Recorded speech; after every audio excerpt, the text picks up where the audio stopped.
Hi guys! Welcome to my vlog. Ngayon guys, tuturo ko sa inyo kung paano nga ba mag-delete ng page account sa Facebook. Punta lang tayo sa ating Facebook. At pindutin natin ang ating profile. Ang ating home. Pindutin natin yung tatlong guhit sa taas. Hanapin lang natin dyan guys yung settings and privacy. Pindutin natin yung settings. Baba lang tayo guys and pindutin natin yung access and control.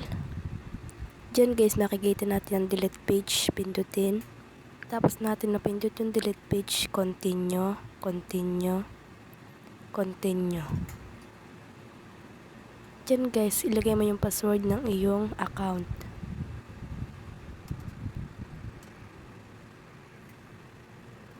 Yan guys, pindutin lang natin ang delete page.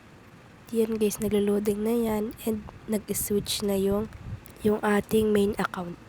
Kung nakatulong sa iyo ang video na ito, paki-like, follow, comment, and share na din ito. Thank you!